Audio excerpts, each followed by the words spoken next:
What's up, guys? I'm LQ. This is the LQ Review. Thank you so much for joining me here at my YouTube channel. This is where I talk about all the geeky, nerdy stuff I love to talk about. Movies, TV shows, comic books, video games. Talk about it all here. And today, right now, I want to talk about Bloodshot, the Vin Diesel movie. Yeah, I just rented it today and sat down and watched it. As we know, Bloodshot is based on the Valiant comic book. I was never real big into Valiant.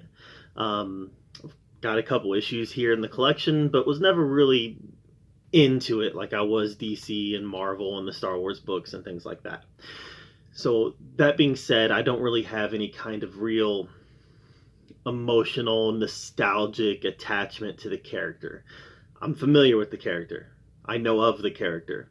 I never really read the books in depth, other than the occasional one here or there. Wasn't really a fan of the character where I followed the character regularly. So that being said, I'm not somebody that's going to look at this movie from, are they being faithful to the source material? Is this inherently Bloodshot? You know, did they understand the character? Did they get the origin story right? That's not something that that's not the way I'm gonna look at this, because quite frankly, I'm not that familiar with who Bloodshot is as a character in the comics, and I'm not that familiar with the origin story in the comics. So really the only way I can really judge this is from the viewpoint, is this a good, entertaining movie? And my answer to that is kind of. There was good stuff in this. There was definitely little nuggets in this movie that I really enjoyed. So in this movie, Vin Diesel plays a ex-soldier. Well, he plays a soldier who, after rescuing some hostages, he and his wife are captured by some people in the faction, the terrorist faction that he just took out. And Vin Diesel's character sits there tied to the chair and watches as these terrorists execute his wife, and then they kill him. But that's not the end of his story. He is resurrected with nanite technology. They use nanite technology to give him new blood, is essentially the way it was explained. You know, he doesn't have his blood anymore. He has nanite blood. And that nanite technology is able to reconstruct human matter very quickly. You know, it's almost like a Wolverine healing factor. That's how fast it happens. Maybe even a little bit faster. And that's his powers now, is that he's got like a Wolverine type healing factor. But it's the nanites that do that for him. Well, anyways, he makes it his mission to go hunt down the person that killed his wife and killed him. Needless to say, I'm not going to go into deep spoilers in this, but needless to say, not everything that he's been told is accurate. He's been fed a false reality. So he has to put together the pieces of the puzzle of what his life was before he was killed, and figure out exactly where he fits now after he's been killed, what his story is going to be moving forward, who he is moving forward. And that's actually the theme of the story, is choosing, right? Our past doesn't matter. We get to choose who we're going to be. So familiar, right?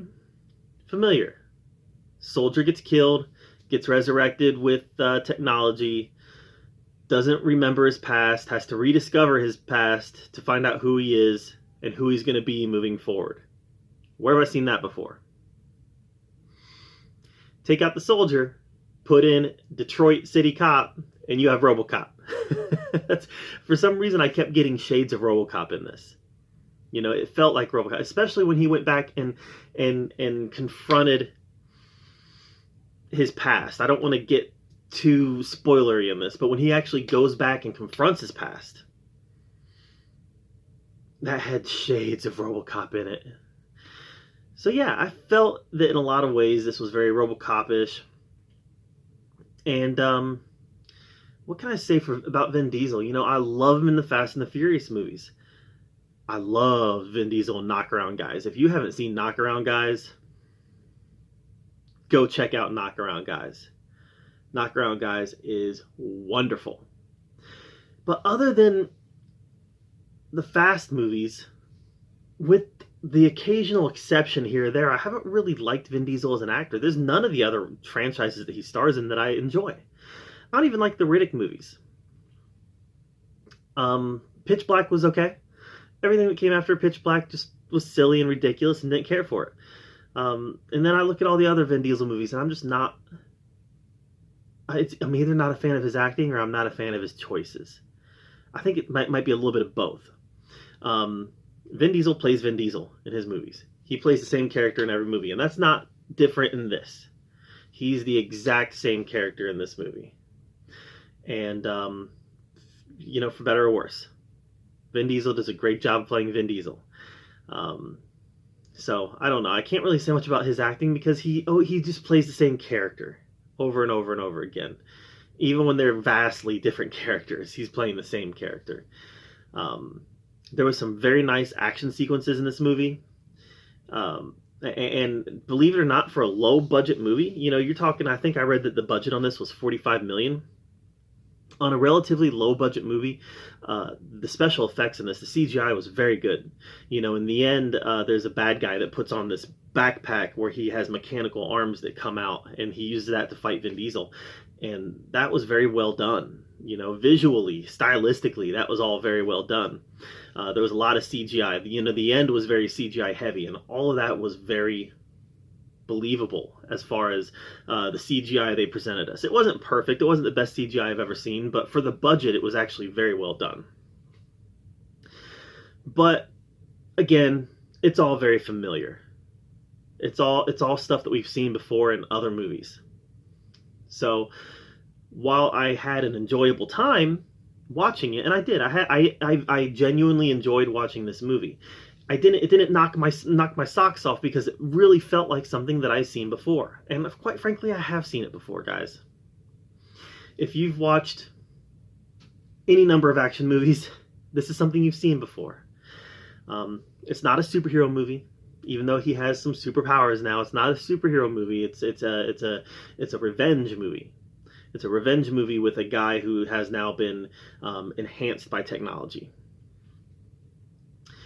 And that's probably my best way of putting this.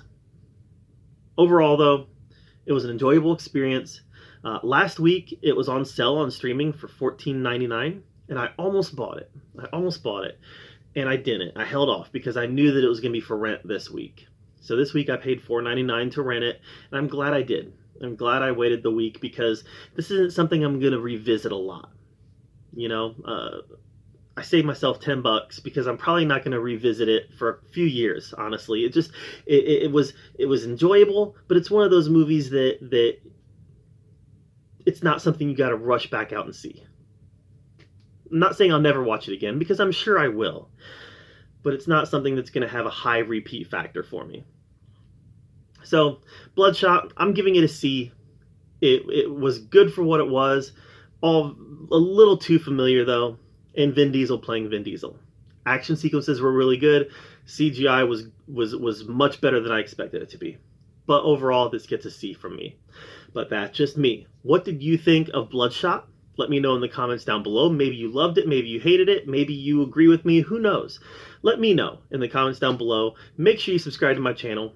And as always, thank you for being here at the Oki Review, where we talk about all the geeky, nerdy stuff that we love to talk about. And until next time, we'll see you later.